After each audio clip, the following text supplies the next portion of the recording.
Screenshot. Yeah, boy. What's going on, guys? And yes, it's finally time for the two-handed axe top 5. I put this one off for a while because, man, the great axes really take some skill to master. They have very few attacks that swing horizontally, making them more challenging to wield against multiple enemies. And they eat your stamina faster than a hungry lion eats a gazelle. But get past that and you have a weapon type that shreds enemies with very high damage and ridiculous combo attacks. Move in and out of regular and special attacks to hit your enemy multiple times, often staggering them before they can retaliate. Great axes have power, and they aren't afraid to get right into the center of a fight. But which two-handed axe should you try to use?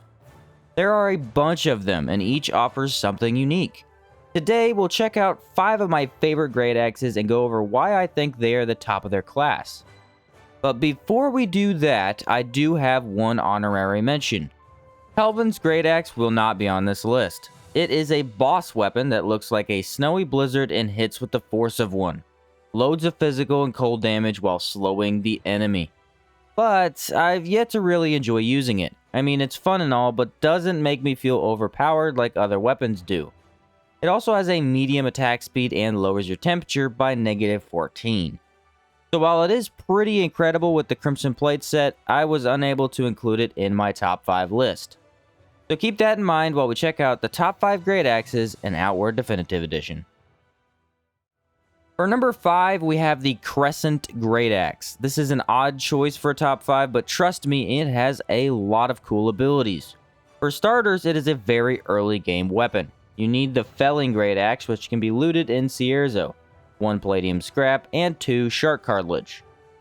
I will admit, Crescent Sharks aren't the easiest to kill for that cartilage, but you can always burn them and run, or just set up traps. Plus, the Soroborian Caravaner can sell cartilage on occasion, which means you can have this weapon incredibly early on. It also has the fastest attack speed of any great axe with a 1.2. Lower stamina cost than most, and inflicts elemental vulnerability. If you don't know, elemental vulnerability makes your enemy weaker to elemental attacks by 25%, which means an elemental weapon, varnish, magic skill, or trap deals more damage. I think offhand weapons often inflict this a bit better, but if you wanted to use a two-handed weapon and still get this effect, the Crescent Great Axe offers it to you. It also deals good physical damage with some ethereal, making it strong against most enemy types. I chose this weapon because it is an outlier, an anomaly if you will. Most great axes are slow and hit hard, dealing large impact. This guy deals less impact and damage, but swings rapidly, which could help you get used to the combo attacks if you wanted to. Do be aware its durability is quite low at only 250, but you can always repair it, and I think it's a fun option if you're looking to switch things up.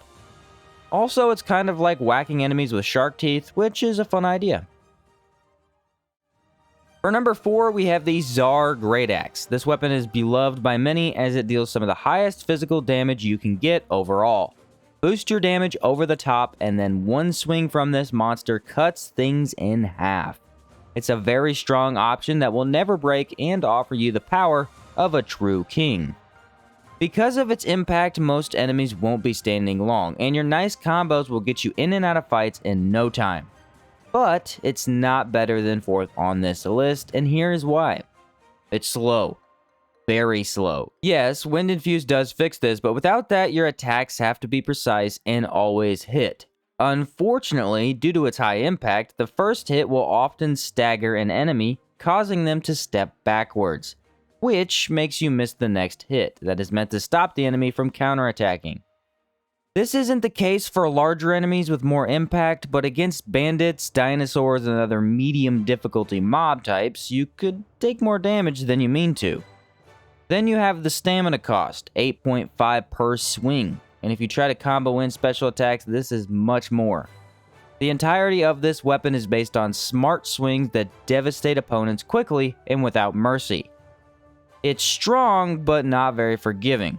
Ultimately, I love the weapon though. It's fun to deal such high damage in fewer attacks, and worth messing around with for sure. For number 3, we have Grind. This is a unique weapon from Caldera that fits extremely well with totems to make a bard-like build. It gets bonus points for fashion as it is a literal guitar. You're granted a weapon with good physical damage, high impact, and a fast attack speed. It also buffs lightning and ethereal damage by 15%, making your totems hit harder, and varnishes deal more damage as well. Unfortunately, it reduces your decay resistance by 15% as well, which isn't great, but nothing that will completely destroy you immediately. Grind is not only fun to use, but because of its speed, it's so easy to knock enemies down with it. 350 durability isn't super good, but it's a decently large amount. The one major downside to this weapon is that it buffs elemental damage, but deals none itself. You get 55 physical damage and no elemental. So without a rag or varnish, you get no buff to damage. This isn't a big deal because varnishes can be bought and created in bulk, but it does matter overall. I would say Grind is very unique, and the quest to get it is interesting to say the least. It's by far the best great axe if you're using totems, and it offers you the chance to become a rock band of heroism across the regions.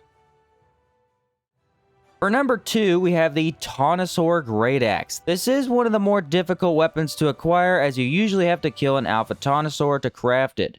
Those beasts are the bane of the swamp. Even giants are too afraid to take them on. After killing such a ferocious beast, you can then craft its tail into a spiky mass. This is a beastly weapon befitting of a barbarian.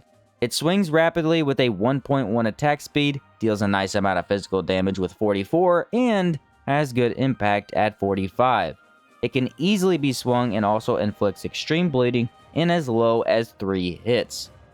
Extreme bleeding can be very useful in many situations. It will deal half of an enemy's health bar if left alone, and allows you to deal with harder opponents by inflicting it and simply leaving. Not the most classy way to win a battle, but hey, if it ain't broke, don't fix it. The Taunosaur Great Axe has that accomplishment feel to it. You need to conquer the dreaded dinos of the swamp in order to piece together your reward. I really love how it looks with numerous spikes on every side, and its quick attack speed feels very strong when trying to get that bleed going. The Taunosaur Great Axe has always been a phenomenal option for two-handed users, and to this day, I still think it's one of the best Great Axes in the game. For number 1, the best Great Axe in Outward is World Edge Great Axe. This green porcelain weapon has everything going for it. High damage from physical and elemental, great impact and a fast attack speed, lower stamina cost than most, and 525 durability, meaning it will almost never break on you. This beautiful piece of art was one of the strongest items in the game when Outward first released. It decimated enemies in only a few hits. While not quite as OP as it once was, the World Edge Great Axe still beats out most for the number 1 spot. You really can't go wrong with this option. Decay damage is really good, considering half the enemies in Caldera are weak to it, and humans die almost instantly to anything decay related at all. Buff up with a corruption-based build, and you can skyrocket your damage into the stratosphere. This item here is really hard not to use when creating a Great Axe build. There's just something about burning the Tyrant of the Hive to death and then looting it from his ashes. With a little bit of skill, and maybe luck, you can grab it early on and almost turn on easy mode. I would highly recommend you try this monster out if you ever want some nice decay damage. Use it against the Lightmender, and that fight's almost funny. World Edge is a great axe, and you need to give it a try if you haven't already. So there was the top 5 Great Axes in Outward Definitive Edition. The top 3 are really close together, considering each has the same attack speed and just differ in their other stats. Great Axes are powerful weapons in Outward that require skill to master and patience to use efficiently. I think these 5 here are the best of the best, considering what they offer and how early on you can get them. I had a lot of fun messing around with these guys, cutting down monsters twice my size in mere seconds. It's really crazy how much damage one regular attack and then one special attack can do. It makes this weapon type feel completely different, and I used it to stagger enemies every single time I engaged in combat. Try out these 5 weapons if you get a chance, and I don't think you'll regret it. Consider commenting down below what your favorite Great Axe is. I imagine World Edge might win, but hey, who knows? Either way, these weapons are awesome, and I thank you for watching. Catch you next time.